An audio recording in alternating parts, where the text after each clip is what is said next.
So today, lads, we're going to be talking about this, and we're going to be talking about Courtney Williams and Natisha Heidemann, who are,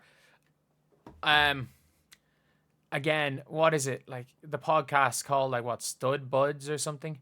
Like, it is big enough. And Courtney Williams, by the way, there is a big reason why Courtney Williams is, like, almost universally loved when it comes to, the WNBA fan base, because Courtney Williams just says whatever the hell she thinks.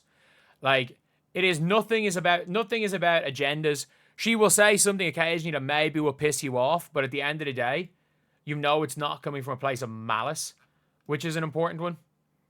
Which obviously is a very, very important thing, because when people are talking outside of malice, they're two very, very different things. And, like, also, let's not forget, Courtney Williams' dad is an absolute legend and the unofficial mascot of the Minnesota Lynx last year. And here's a picture of Courtney Williams' dad with Chubby Mick. Here's a picture of Courtney Williams' dad with Chubby Mick.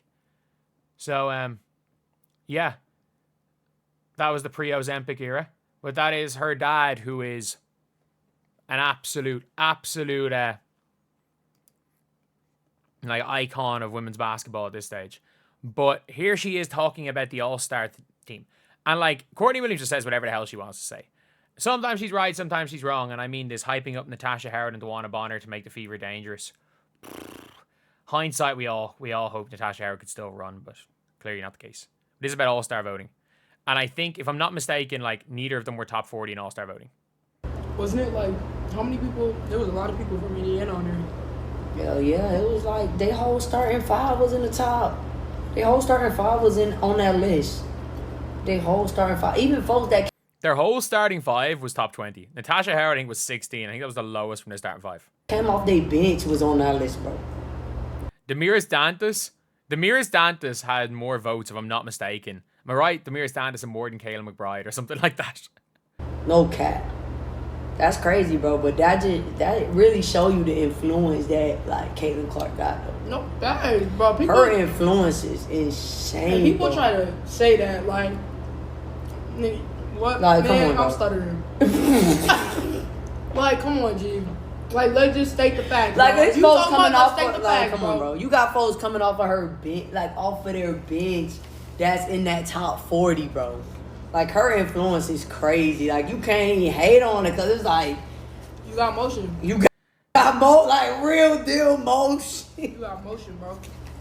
Real deal motion, bro. And do you want to know what the funniest thing about all this is? Is that the only person who's competing in votes with Caitlin Clark is Napheesa Collier.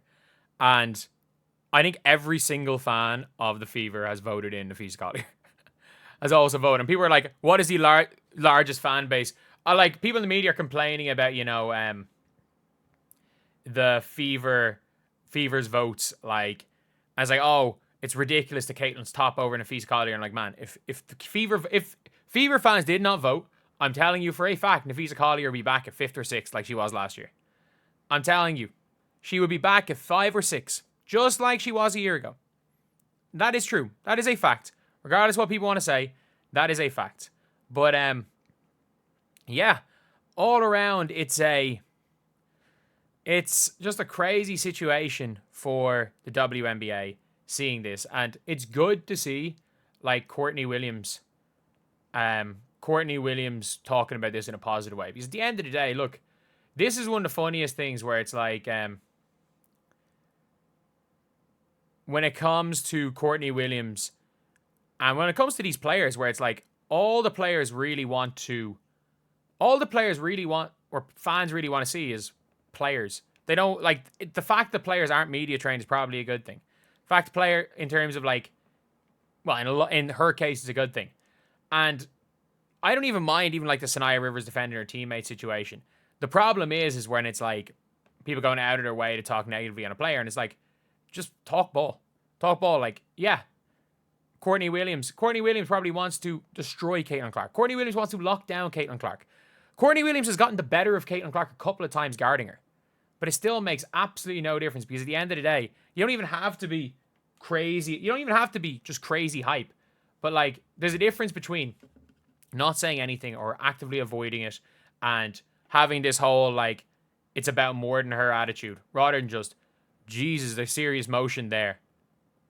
But, you know, we've got more fans than ever. There are more WNBA fans. So many people, like, she was, like, Natisha Hiedeman nearly was getting mad at Caitlin Clark hate.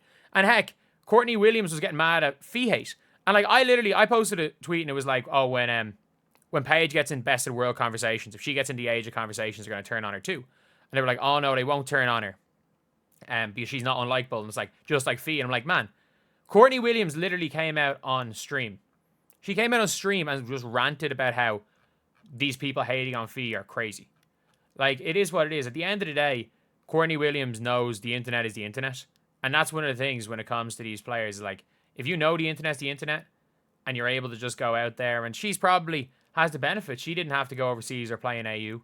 She made a ton of money in Unrivaled. She's probably making a ton more money in endorsements this year than last year. This podcast is probably going to make them a ton of money over time, because the funniest thing is that people don't dislike it. People don't necessarily dislike it, but at the end of the day, like, at the end of the day, they're going to, if you don't have to be on Caitlin's side, you just have to show a good side of yourself. And the problem is with a lot of WNBA players is they have shown a bad side themselves because they're so focused on it's not just this one player, and they don't realize that by constantly complaining about this to the fans of that one player, which is, as much as people want to argue it, is the majority of WNBA fans. All you have to do is just do your own thing. Everyone loves watching the Lynx play. Or, well, no. Nobody dislikes the Lynx. Their style of play is the most, like, absolutely, like, inoffensive style ever. They just play, pass, and move. But yeah, that is pretty much it, lads. That is the video. I am sweating so badly. It is so damn hot in Ireland. Thank you guys for watching. I'm in Struggle Town. I'm in Struggle Town. But obviously, yeah, go follow them on Twitch. How much? I saw they have 10,000 followers out of nowhere. Like, they had, at one stage they had like 1,000 subscribers for 2,000 followers, which is crazy. It's crazy. I have 60,000 followers on Twitch. I used to average 3,000 viewers a stream, and I never even got close to the amount of support that these are getting on stream. So go, if you're interested in the stream, go watch the stream. If you're not interested in the stream, like, don't watch. But at the end of the day, they're doing something positive, and I mean, as long as it's not affecting them on the court, which it doesn't seem to be doing, I don't think anyone should have a problem with this. Come playoff time, though, maybe dial down a little bit. But, like, again, Courtney Williams knows exactly what she's doing on the internet. So do Hiedeman. And I stand by this. Courtney Williams is going to be one of the more successful off-the-court players in the WNBA, because just, she is a very entertaining person. She's a very likable person. And, yeah, people of all fans, there is literally, I was about to say there's no reason you can hate Courtney Williams, but, like, they turned on Fisa Collier for I don't know what reason. So people probably might turn on her as well. But you know what, Courtney Williams, you got a home with the Fever fans, or de facto Fever / now Mercury fan, because this Phoenix Mercury team is like the most fun freaking team in basketball. But anyway, I'll see you guys.